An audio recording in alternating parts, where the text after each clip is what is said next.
Hallo zusammen und willkommen zurück bei «Hör mal». Ich weiss nicht, ob es irgendjemand juckt, aber wir sind wieder zurück mit Video. Also erstmal für diese Woche. Ich habe nämlich tatsächlich eine neue Kamera gekauft, aber ich habe noch kein Ladegerät für die Batterie. Also warte jetzt einfach mal, bis der Akku leer ist und dann habe ich halt wieder keine Kamera. Ich check nämlich nicht, was für das Ladegerät ich kaufen muss. Ich bin ein bisschen überfordert und ich habe Angst, etwas Falsches zu kaufen, weil jedes Mal, wenn ich etwas bestelle, ist es das Falsche, wenn es um Technik geht. Sonst bin ich eigentlich wirklich gut im Bestellen. Extrem gut im Bestellen, zu gut im Bestellen. Wenn ihr mein Zimmer sehen würdet, oh mein Gott.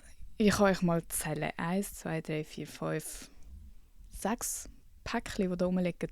Weil ich unnötige Scheiß bestelle und es dann wieder zurückschicke. Das ist wirklich, glaube ich, anscheinend auch richtig schlecht für die Umwelt. Also machen wir nicht nachher. Aber I'm just a girl. Nimmt das jetzt eigentlich auf? Hallo? Ja, anscheinend. Nimmt das auf? Keine Ahnung. Wenn das Video gleich nicht dort ist, dann wissen wir wieso. Ja, ich bin jetzt ghostet, es tut mir leid. Ich habe irgendwie gesagt, es kommt eine Folge und dann ist es mir einfach schlecht gegangen, to be honest. Also wirklich, ich habe nicht mal eine Ausrede, mir ist es einfach nicht gut gegangen. Und ich hasse es, das zu sagen, aber mir ist es nicht gut. Mir ist wirklich eine Woche lang elendsräudig gegangen. Also die Woche vor Weihnachten und noch so ein bisschen mehr. Und das ist eigentlich sollte ich es wissen, weil es ist immer so, wenn es um die Weihnachtszeit ist, weil ich dann einfach, ich kann dann einfach nicht aufhören zu überlegen, und was wäre wenn und wieso ist das und das so und so Familienscheiß und so. Und eigentlich ist es jedes Jahr so.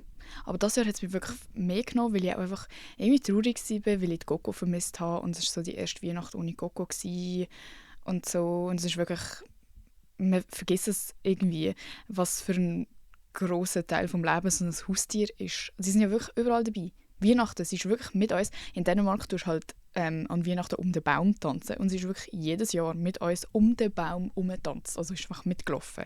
So. Das Jahr haben wir zum Glück nicht mal einen Baum gehabt. Also an dem ist es dann nicht gescheitert, dass sie dort nicht rum war. Aber einfach so, ich weiß nicht, es ist einfach komisch gewesen. Und, ja, ich habe meine Prüfungen gehabt und es ist alles gut gelaufen. Ich habe bis jetzt auch schon ein paar Noten und es ist eigentlich alles immer gut jetzt gewesen. Aber irgendwie, ich weiß nicht, irgendwie ist es mir einfach nicht gut gegangen. Und ich fühle mich dann wirklich wie so eine Fraud, wenn ich da hocke und irgendwie etwas zu erzählen, obwohl es mir selber nicht gut geht. Und das sollte ja nicht ein Podcast sein, wo ich einfach nur Scheiße laber oder irgendwie nur so erzähle, wieso es mir scheiße geht und blablabla. Auf das habe ich halt keine Lust. Und darum habe ich lieber auch gar keine Folge gemacht. Auf jeden Fall sind wir jetzt da wieder zurück. Es ist der, wievielte? 28. Dezember, das heisst, in 3 Tagen ist Silvester. Silvester ist auch so ein Thema für mich, das stresst mich jedes Jahr, weil alle machen immer etwas Cooles und es ist so ein riesiges Ding, dass man ja einen krassen Silvester haben muss, weil, keine Ahnung, und ich mache mir selber auch ein bisschen den Stress, weil ich denke, logisch, es gibt immer irgendwelche Pläne, wo man sich so inkludieren könnte und so dabei sein könnte, aber ich mache mir dann so den Stress von, ja, aber das ist jetzt der Anfang von meinem Jahr und das muss etwas Spezielles sein und es muss gut sein und jede Person, die dort ist, muss ich gerne haben und es muss, ja, es dürfen nicht random Leute dabei sein und ich mache dann so einen riesen Stress und es muss alles perfekt sein. Was eigentlich mega dumm ist, weil ich habe wirklich noch nie einen krassen Silvester erlebt. Also es ist nicht, als hätte ich irgendwelche Standards zum irgendwie, also wisst ihr, was ich meine? Das war wirklich noch nie cool gewesen und ich bin auch nicht die sich dann so hure Mühe gibt. Aber es passt mir einfach nicht und kein Plan passt mir und dann bin ich einfach nur gestresst, weil ich das Gefühl habe, alle anderen haben einen coolen Plan, ausser ich. Was macht ihr an Silvester? Ich weiß auf jeden Fall noch nicht, was ich mache. Stresst mich sehr. Auf jeden Fall habe ich gedacht, es gibt so ein bisschen eine Neujahr-themed Folge, wie einfach alle Leute machen, aber I'm just a girl. Und zwar darüber, was ich im Jahr 2024 lassen will. Es gibt nämlich ein paar Sachen. Ich finde es nämlich eigentlich immer blöd, wenn man so, ja, eben so gerade am Anfang des Jahres und jetzt bin ich ein anderer Mensch und jetzt mache ich alles neu. Und dann hast du so eine riesen fette Liste und schaffst vielleicht 3 Sachen davon und nachher bist du enttäuscht. Das finde ich ein blödes Konzept. Fang einfach irgendwann an. Aber ich finde das trotzdem auch eine gute Motivation, um mal etwas umzusetzen, dass man so einen Neustart hat. Wie jetzt so, eben, ja, jetzt ist ein neues Jahr und bla bla, New Year, New Me. Verstand ich schon auch. Und da gehe ich schon auch ein bisschen mit. Sage ich euch ehrlich, gehe ich ein bisschen mit. Und darum habe ich mir ein paar Sachen überlegt, wo ich mir wirklich gerne aktiv Mühe geben würde, um das so ein bisschen hinter mir zu lassen. Ob das dann funktioniert, kann ich euch ja dann updaten. He? Schreibt mir auch gerne, was ihr für Sachen habt, die ihr zurücklassen wollt. Weil meistens, also meine Sachen sind ziemlich simpel. Weil das sind auch Sachen, die sind wirklich nicht gut. Alles andere kann man immer so ein bisschen diskutieren, ist es gut? Aber die Sachen, die ich aufschreibe, sind wirklich einfach nicht gut. Und die muss ich wirklich sein lassen. Wir fangen an mit dem Overthinken. Und das ist jetzt wieder so ein dummer Punkt, so ja, logisch, das würde man gerne einfach hinter sich lassen. Mach das mal. Aber das ist wirklich, wirklich etwas, wo ich glaube, jetzt an einem Punkt bin, wo ich so langsam ready bin, um das aktiv zu probieren ignorieren. Ich glaube, das kann man nicht immer und ich glaube, es ist auch nicht immer das Richtige. Ich glaube, oft gibt es Situationen, wo das begründet ist, wieso man sich so viel Gedanken macht und wo man vielleicht auch in einer Lebensphase ist, wo das noch voll, keine Ahnung, einfach, wo das noch so zu einem gehört und wo man nicht einfach sagen kann, nein, stopp, jetzt mag ich nicht mehr. Aber ich mache das jetzt einfach schon seit 21 Jahren und irgendwann schießt es einem halt einfach nur noch an und ich glaube, das ist eben ein guter Punkt dann, wo man dann aufhören kann mit dem, wenn man so die Schnauze voll hat von etwas. Vor dem geht es irgendwie nicht. Du kannst dir ja 100-mal erklären lassen von jemandem, genau gleich wie zum Beispiel stell dir vor so eine toxische Beziehung mit jemandem und du hüllst die ganze Zeit bei all deinen Kollegen darüber rum, aber irgendwie willst du auch nicht Schluss machen und irgendwie gehst du immer wieder zu ihm zurück und egal wer was sagt, du gehst immer wieder zurück. So. Und ich habe das Gefühl, so ist es mit allem eigentlich, dass bis man es selber so richtig checkt und bis man selber so richtig die Schnauze voll hat und sich einfach nur noch blöd findet für die Sachen, die man macht. Und so denkt, nein, was mache ich da? Irgendwann wachst du einfach auf und denkst, what the fuck? Ich bin jetzt ein bisschen an diesem Punkt mit dem Overthinken, wo ich mir wirklich denke, sorry, es kann nicht sein, dass ich mir alles doppelt und dreifach überlege und 100 Gedanken aufs Mal denke und mir über alles Sorgen mache und probiere allen gerecht werden und jeder muss irgendwie in meinem Kopf mit einbezogen sein und was ist, wenn sie und was ist, wenn er und was ist, wenn die das denken und was ist, wenn er sich so fühlt und wenn sie jetzt das denkt. Irgendwann lenkt es mir einfach, weil ich merke wirklich, ich bin die Einzige gefühlt, die sich so viele Gedanken macht und es schießt mich an, dass ich die bin, die das machen muss. Ich denke mir dann, wieso kann nicht jeder andere sich auch so viele Gedanken machen? Dann müsste ich mir nämlich nicht die ganzen Gedanken machen über alle die anderen Leute, weil einfach niemand sonst etwas überlegt. Wirklich, das habe ich jetzt mit meinem geschissene Studium gemacht, weil wir wirklich so unnötige Scheissdreck machen und immer in Gruppenarbeit und du hast immer mit so vielen random ass Leuten zu tun. Und auch dort, es hat mich so aufgeregt und ich habe dann trotzdem alles für alle gemacht schlussendlich, weil ich will ja auch nichts Schlechtes abgeben. Aber auch dort habe ich mir gedacht, wieso könnt ihr nicht einfach euer Hirn einschalten? Und das ist nicht das Problem. Es ist nicht das Problem, dass die Leute nicht ihr Hirn einschalten können, sondern sie wollen es einfach nicht machen. Und sie wissen, irgendjemand anders wird es machen. Und ich habe keine Lust, diese Person immer zu sein für alle anderen. Darum bin ich jetzt fed up, Alter, und habe keine Lust mehr, immer mehr alles selber zu versauen, weil es ist ja so, schlussendlich, alle anderen haben eine gute Zeit, außer ich bin die sich dann nachher überlegt, ja, und der ganze Kopf zerbricht und jede coole Aktivität irgendwie in Ruin treiben kann durch meine Gedanken. Und alle anderen haben eine super Zeit. Das ist nicht fair. Da mache ich einfach nicht mit. Jetzt muss ich einfach mal ein bisschen meinen Arsch zusammenreißen und aufhören, also so eine Ablenkung finden, ist mein Ziel. Wenn ich in so einen Strudel komme von und mich voll reinpsyche, muss ich einfach etwas anderes finden zu machen. Dann muss ich vielleicht das Buch holen oder so.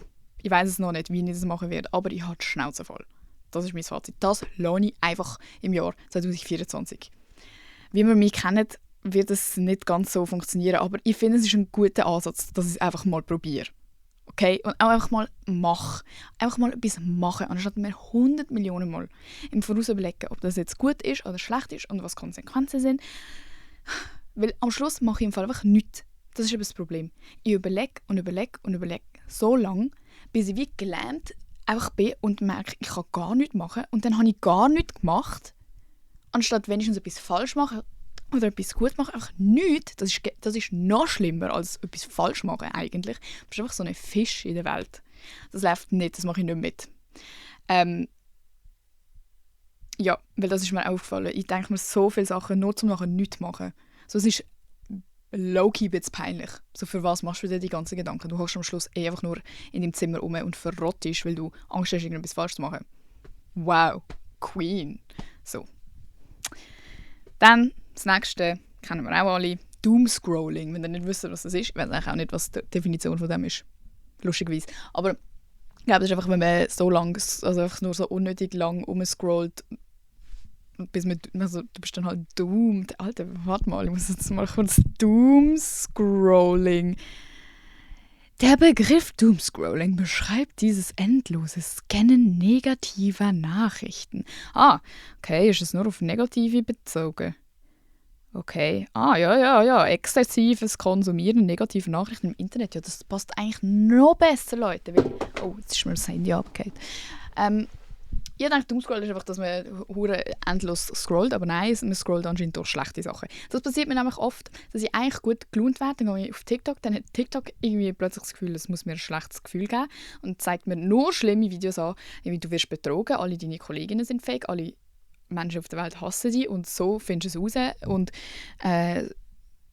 darum bist du eine faule Sau und wegen dem bist du noch nicht eine Millionärin mit 12. So diese Type of Videos. Und das merkt man irgendwie gar nicht so aktiv, wenn man sich nicht so achtet, aber dann scrollst und das Leben wird immer schlimmer gefühlt pro Video, das man sieht, weil man die ganze Zeit denkt, oh, alle anderen haben es im Griff und ich nicht. Auf das habe ich keinen Bock mehr. Und vor allem, es ist im Fall wirklich, also ich sage, wir sind alle handysüchtig. Es ist so ein automatisierter Prozess von was könnte ich machen? Zack, Handy, zack, TikTok. Man kennt es ja nur schon, wenn man mal die Apps also wenn sich eine App verschiebt, wo du irgendwie Insta, TikTok oder so, wo du oft drauf gehst, dann drückst du einfach automatisch dort an, wo die App eigentlich gewesen wäre und kommst irgendwie auf Wetter-App oder so, weil du einfach gar nicht mehr überlegst, sondern einfach nur drückst wie so ein Roboter. Und das finde ich ist auch wieder so ein bisschen peinlich für mich eigentlich. Ich kann mich immer verstecken hinter dem, dass es ja mein Job ist und dass ich mein Geld verdiene mit Social Media, aber sorry, am Schluss bin ich 2 Stunden auf TikTok und habe selber kein einziges gepostet, weil ich mir dann auch wieder so reinpsyche und alles anschaue, was alle anderen machen und dann so denke ich, ja scheiße, meins ist nicht so geil oder boah, ich habe irgendwie keine Ideen und einfach mal ein bisschen weniger konsumieren und ein bisschen mehr machen. Ein bisschen mehr Content liefern, anstatt einfach nur gucken. Ich tue mir immer einreden, dass ich am Recherchieren bin und vielleicht Inspiration finde für meine Videos, aber es passiert nie. Es passiert nie. Wisst ihr, wenn ich meine Ideen für meine Videos bekomme, wenn ich einfach im Wald am Laufen bin, ohne mein Handy in der Hand. So funktioniert das eben eigentlich. Und ich weiss auch ganz genau, Videos kommen nicht gut an, wenn man einfach irgendetwas macht, wo man irgendwo gesehen hat, wo bei jemand anderem gut gelaufen ist, sondern die eigenen Videos laufen gut, weil es die eigenen Videos sind und weil du so bist, wie du bist. Nicht, also es ist jetzt auch übertrieben. Ich habe eigentlich noch nie ein Video nachgemacht, aber meistens, wenn ich so eine Idee einfach schnell mache, weil ich es bei jemandem gesehen habe und selber keine bessere Idee habe, dann ist es halt kommt es halt scheiße. Weil man muss auch selber Bock haben auf die Videos, die man macht. Das ist auch das Thema. Ich habe wirklich in letzter Zeit so keinen Bock zum Videos zu machen. Einfach, weil es mich so stresst, zum Wissen, dass es wirklich Leute schauen und dass Leute dann irgendwie die Sachen über mich wissen und dass ich ja wie keinen Einfluss habe darauf, was mit dem passiert. Und auch jetzt, glaube auch mit dem Studium, weil ich halt wieder so in Kontakt gekommen bin mit so vielen Leuten, wo ich so merke, dass sie das wissen und mitbekommen. Und dass ich so quasi im Nachteil bin, was so Informationen anbelangt. Ich kenne ja keine Sau, aber jeder kennt mich. Das ist so ein grusiges Gefühl im Fall. Wünsche ich keinem.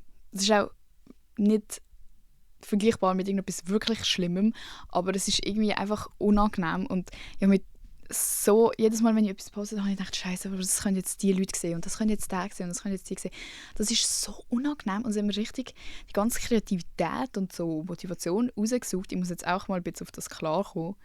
Aber meine Hoffnung ist eben, dass wenn ich jetzt alle meine Sachen bestand und so, dass ich dann wie auch ich weiß nicht, vielleicht auch mal irgendwann vom Studium erzählen kann, weil das ist auch so etwas, ist ein grosser Teil jetzt einfach von meinem Alltag, aber weil ich mich dagegen entschieden habe, das so zu teilen, habe ich ja wie nichts mehr zum Erzählen, Alter. Ich kann ja nichts darüber erzählen.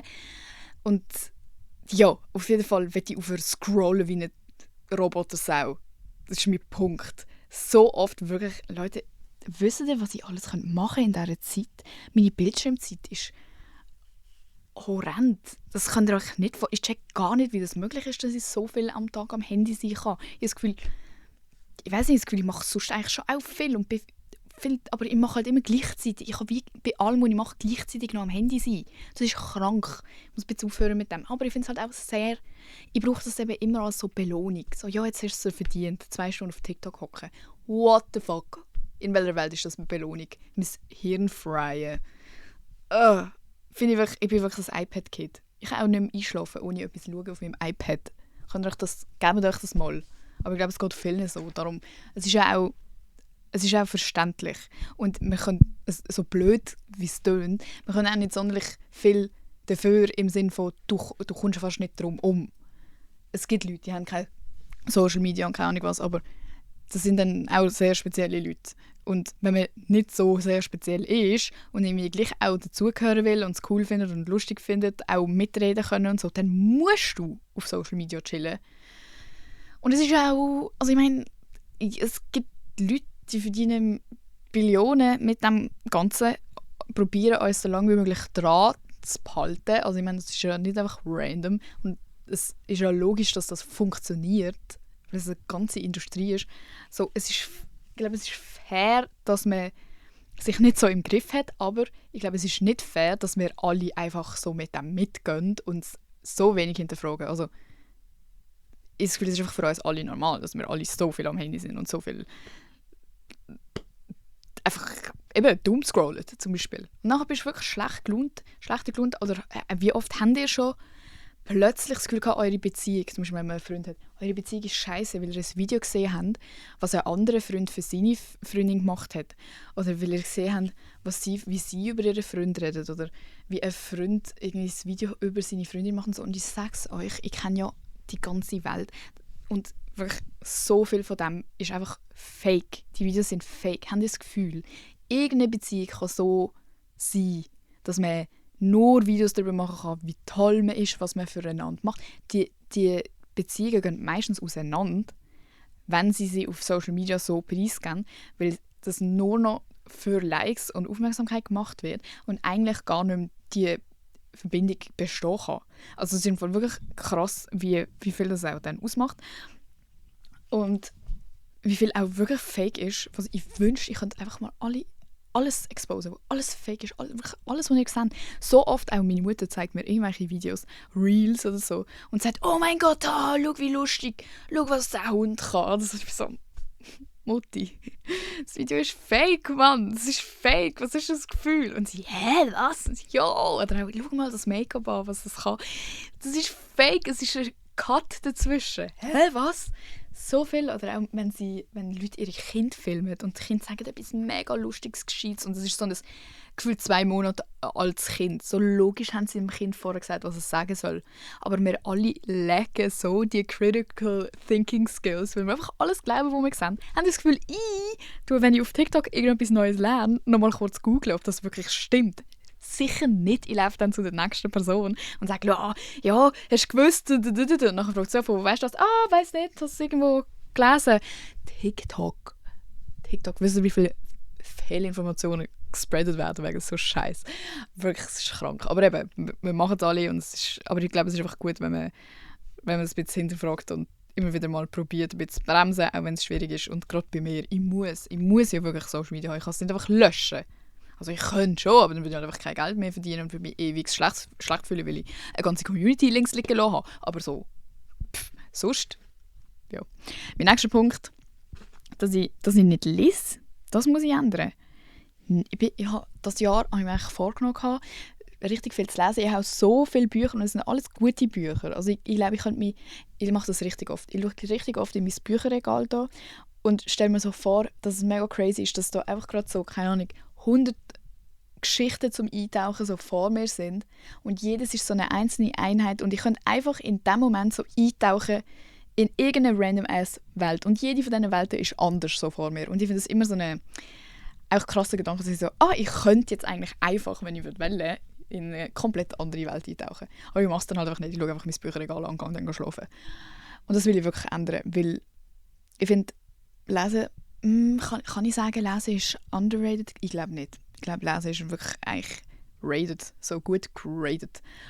Aber in meiner Welt ist es underrated, weil ich habe mal eine Phase gehabt und ich habe immer wieder Phasen und in der Ferien lese ich gerne und so, aber ich würde gerne im Alltag lesen. Aber kennt ihr das?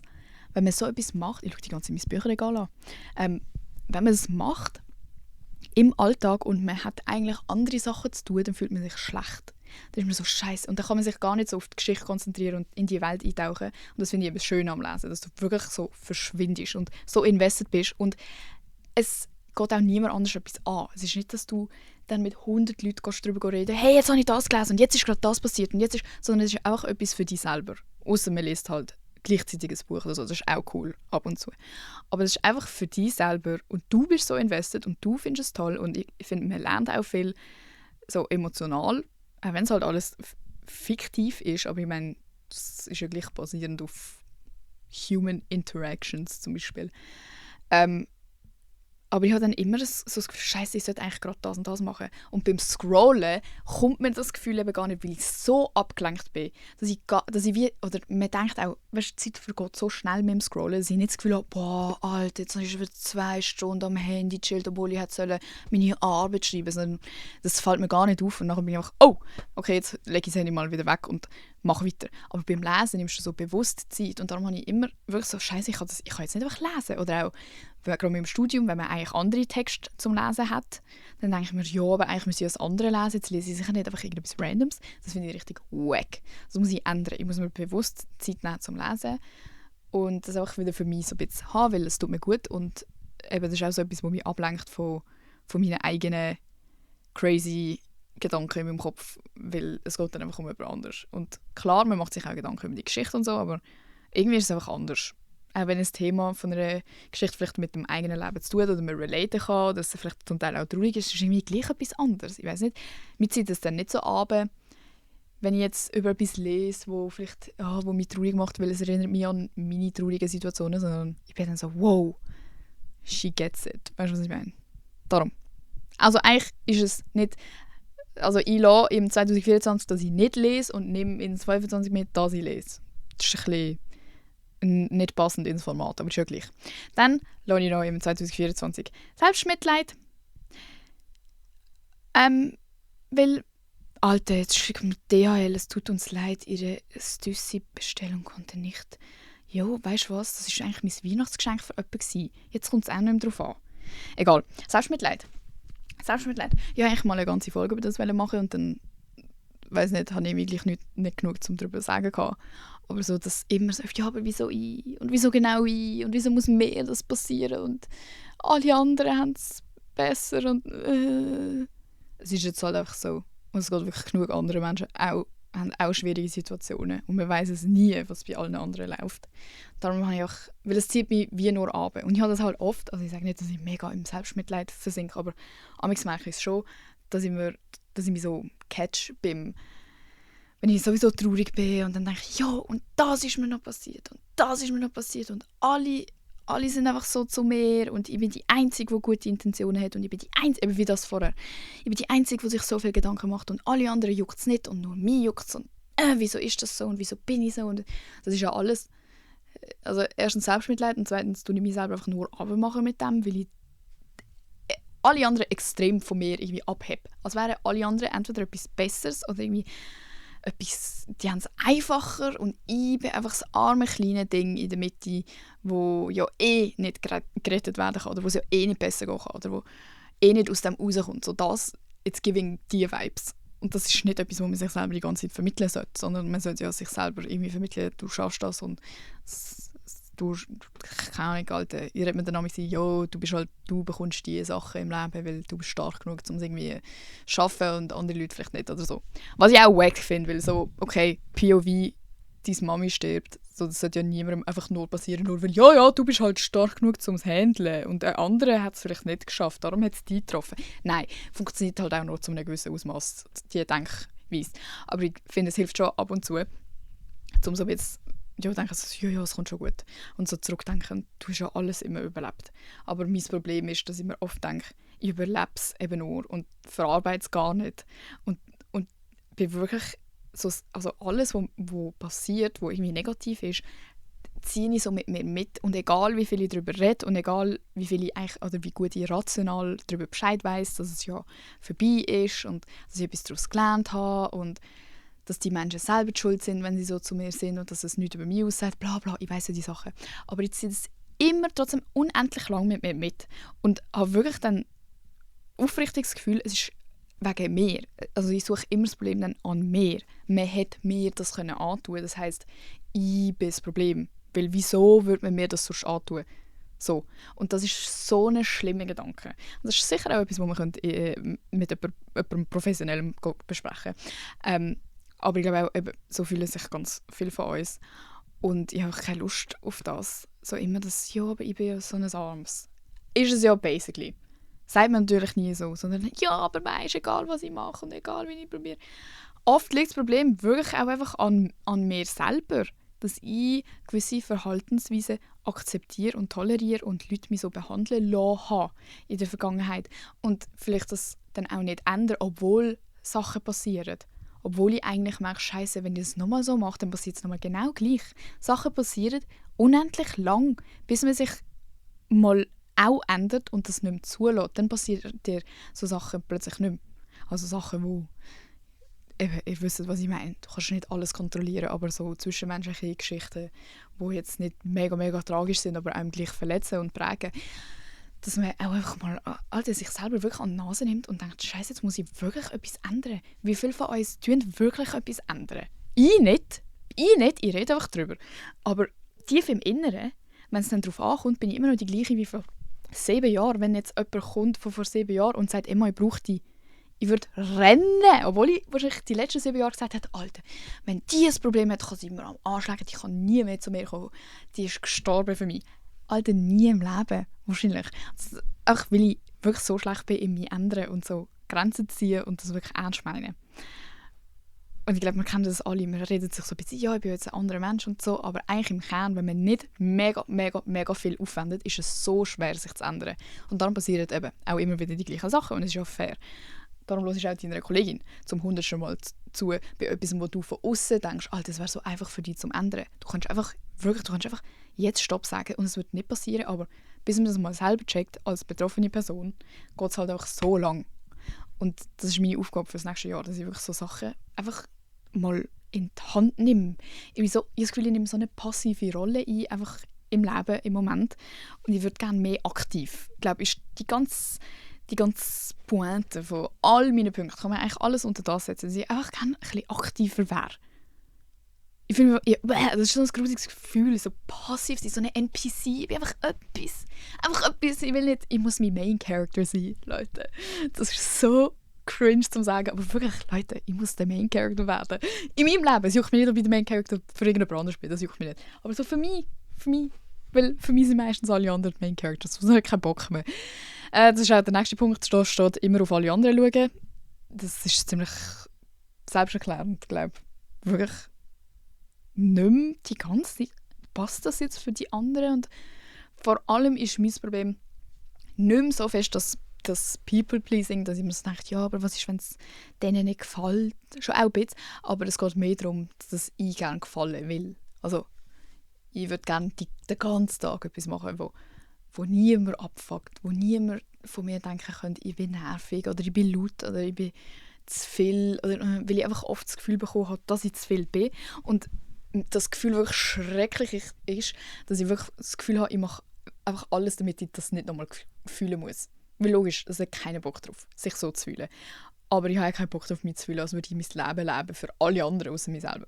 Und ich habe das Gefühl, das ist wirklich auch schlimmer geworden, seit ich halt wirklich abhängig bin von Social Media und mein Geld halt wirklich einfach mit dem verdiene, dass eigentlich andere Leute mir sagen, dass ich gut bin. Wisst ihr, was ich meine? So, ich weiss, ich muss schauen, dass mein Zeug gut ankommt. Ich weiss, ich muss schauen, dass es allen passt, weil sonst, also ja, in der Schweiz wirst du halt für nichts gecancelt, aber so, da denke ich, ja, das darfst du nicht sagen, das darfst du nicht sagen. Da musst du schauen, dass du es richtig formulierst. Und wenn du den ganzen Tag einfach nur so, ja, aber das darf ich nicht und was wird echt gut ankommen und ja, das ist jetzt gut angekommen, das heisst, jetzt bin ich gut und nachher kommt das nächste nicht mehr gut an und dann denkst du, Scheiße, jetzt haben sie mich nicht mehr gern. Und so, das ist wirklich gestört und wenn man das so hört, denkt man sich, Alter, reiss dich zusammen. Aber es geht wirklich fast allen, wo man so kennt, geht das so hinter den Kulissen. Und wir reden auch alle viel miteinander über das und ich glaube, das ist einfach, das kannst du fast nicht vermeiden, aber es ist halt auch mega schade, weil wir alle, nicht nur Leute, die jetzt auf Social Media posten, aber alle mehr so im Leben, es macht uns ja aus, dass wir so sind, wie wir einfach selber sind und nicht, dass wir so sind, wie wir uns anpassen. So logisch, das gefällt den Leuten dann je nachdem auch, aber langfristig bist du cool, weil du irgendetwas Spezielles an dir hast, was nicht jeder macht und wo vielleicht auch ein bisschen aneckt oder mal nervt oder irritiert und wo nicht jeder gerne hat. Du kannst nicht allen gefallen. Wenn du allen gefällst, dann bist du eigentlich ein Opfer. Dann bist du wirklich so ein Chamäleon. Niemand hat wirklich extrem gerne Chamäleons, Menschen. Sondern sie werden toleriert und ja, ist eine nette, ist eine herzige. Aber so richtig deep kommst du nie, weil es ist einfach nur so oberflächlich. Ich muss gefallen. Und ich habe keinen Bock, über oberflächlich zu sein. Ja, was habe ich als... Ich habe noch einen letzten Punkt, was habe ich da drauf? Ah ja, dass ich keinen Bock mehr habe, immer available sein, immer, wie sagt man, verfügbar. Ich bin wirklich die Kollegin, die du einfach immer schreiben kannst, immer anrufen kannst. Und die antwortet eigentlich in der Regel wirklich innerhalb von 2 Sekunden. Weil ich halt immer am Handy bin und mein Handy auch immer habe und ich habe es auch immer auf Laut, also so mit Vibration und ich bekomme es halt immer mit. Und dann bin ich die dann ein schlechtes Gewissen hat, wenn ich mich nicht sofort zurückmelde. Oder gut, amigs geht die Leute dann also 2 Monate, aber das ist dann, wenn ich sie archiviert habe, dann muss ich es einfach nicht sehen. Aber der Rest ist wirklich so, ich muss einfach mal aufhören mit dem, weil es ist so anstrengend für mich. Also es fällt mir nicht leicht. So. Ich glaube, es gibt wirklich Leute, die stört das auch gar nicht. Und die können das und das ist super. Aber für mich nimmt so viel Energie von mir weg. Immer für alle da sein. Und weil ich mir dann auch Mühe. Also ich will dann auch etwas Gutes sagen haben oder irgendwie helfen und wirklich gut zuhören. Aber das ist so anstrengend für mich, weil ich wirklich nicht ein sozialer Mensch, also so sozial batteriemäßig Mensch bin, dass ich dann wie die ganze Energie für alle anderen brauche. Und das heisst nicht, dass ich die Leute nicht gerne habe. Ich habe die ja mega gerne, darum mache ich das. Ich würde das nie im Leben für jemanden machen, den ich nicht schätze oder nicht gerne habe. Aber it gets to a point, Alter, dass ich dann selber gar nicht mag und dann selber irgendwie für mich keine Zeit habe, auch für meine eigenen Gedanken. Und ich glaube, darum mache ich es auch gerne. Weil solange ich mich mit allen Problemen von all meinen Leuten beschäftigen kann und sie mir das erzählen und ich bin ja da und ich bin immer da, Leute, kommt nur zu mir, dann muss ich mich nicht mit meinen eigenen Sachen befassen. Weil da komme ich ja wie nicht weiter. Da kann ich mir so viel überlegen und am Schluss des Tages denke ich mir immer noch, ja, aber wieso? Alles, was ich vorher gesagt habe. Und darum glaube ich, braucht es einfach, dass ich mal ein bisschen abschalte und nicht immer 24/7 von irgendjemandem etwas so reingeschneidert bekomme und mich mit dem befassen muss, dass ich einfach mal Ruhe habe. Und schlimme Ruhe, ich meine, das ist nicht schön. Unangenehme Ruhe, um mal ein bisschen weiterzukommen, bei mir persönlich. Weil eben die ganze Ablenkung, alles, was ich jetzt eigentlich angesprochen habe, ist ja einfach Ablenkung. Das tut mir einfach nicht gut langfristig, obwohl es kurzfristig natürlich super toll ist, wenn ich mich die ganze Zeit belohnen kann mit einer Runde TikTok, 2 Stunden, und nicht muss nachdenken und dann nicht traurig bin, weil ich merke, oh, vielleicht ist dann das nicht gut gelaufen. Also, aber es ist nötig, um weiterzukommen. So. Und es ist eben jetzt, Fazit ist gut, dass ich jetzt an so einem Punkt bin, wo mich einfach die Sachen alle an mir abfucken. Und es ist auch gar nicht, also es sollte jetzt nicht so ein über mich lästern sein oder irgendwie mich selber abmachen, sondern es ist einfach sehr realistisch und ehrlich, dass ich das einfach erkenne und etwas daran ändern kann, hoffentlich. Weil so macht es einfach nicht so viel Spass. Ich sage nicht, dass ich irgendwie, das klingt wirklich so, wow, mein Leben macht keinen Spass. Mein Leben macht super viel Spass. Ich habe so viele lustige Momente und mir geht es gut. Aber es gibt einfach Sachen, die mich jetzt einfach nerven an mir selber. Und ich glaube, das ist voll fair. Also, macht euch keine Sorgen. Aber ich glaube, es war einfach auch viel Veränderung jetzt. Und so, ich weiss wie nicht, wo ane mit mir. Und weil ich nicht weiss, wo ane mit mir, gehe ich einfach so ins Nichts. Und auf das, Leute, wirklich, das finde ich so unangenehm. Das, wirklich in dem Moment, wo ich das jetzt ausgesprochen habe, habe ich mich so geschämt. Irgendwie. Es hat mich wirklich cringe. So, ich will nicht ins Nichts rauslaufen. Ich muss mich jetzt zusammenreissen. Wirklich, das geht nicht. Ich bin nicht mehr 16. Wirklich, wenn ihr jünger seid, das ist voll okay, wenn ihr so seid. Wirklich. Aber irgendwann muss man sich einfach zusammenreissen. In meinen Augen. Sonst bist du einfach ein bisschen loser. Außer du hast halt andere Gründe, die machen, dass du gerade schlimmere Probleme hast als das. Aber wenn du bist wie ich und wirklich eigentlich auch Zeit hast, damit zu befassen, wer du bist und was mit dir läuft und bla bla bla, dann mach's einfach. Ach. Ja. Das sind alles meine Punkte. Mehr habe ich nicht. Ich habe gar keine Vorsätze mehr aufgeschrieben. Vielleicht mache ich das noch, aber ich glaube weniger. Be fucking for real. Ich mache jetzt nichts mehr die nächsten 3 Tage. Ich bin gerade mein Zimmer am Aufräumen. Vielleicht bin ich darum so im Glow-Up-Wahn. Das ist wirklich crazy, was ich alles in meinem scheiß Zimmer habe. Ja. Ich hoffe, ihr habt schöne Weihnachten gehabt. Und wenn nicht, auch okay. Das ist nicht so wichtig. Ich hoffe, ihr habt etwas Cooles vor an Silvester. Und wenn nicht, gilt das Gleiche. Auch nicht so wichtig. Sagen mir doch, was ihr gerne im 24 lassen würdet. Vielleicht könnt ihr mich noch inspirieren mit 1, 2 Sachen. Und sonst hoffe ich, ihr habt irgendetwas mitnehmen von meinem Rage auf mich selber. Ich hoffe, es ist nicht zu negativ zu sein, dass es euch irgendwie jetzt abgezogen hat oder so. Das war nicht mein Point, sondern einfach, ich bin jetzt einfach sehr invested. Ich glaube, ihr kennt mich eigentlich. Genau. Und sonst, ja, folgt los mal auf Insta. Was könnt ihr noch sagen? Hat mich gefreut.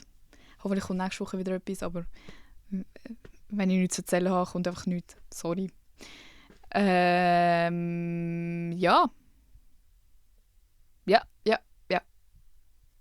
Und sonst könnt ihr aufhören, mir zu schreiben, hey, mein grösster Traum wäre, bei dir im Podcast zu kommen.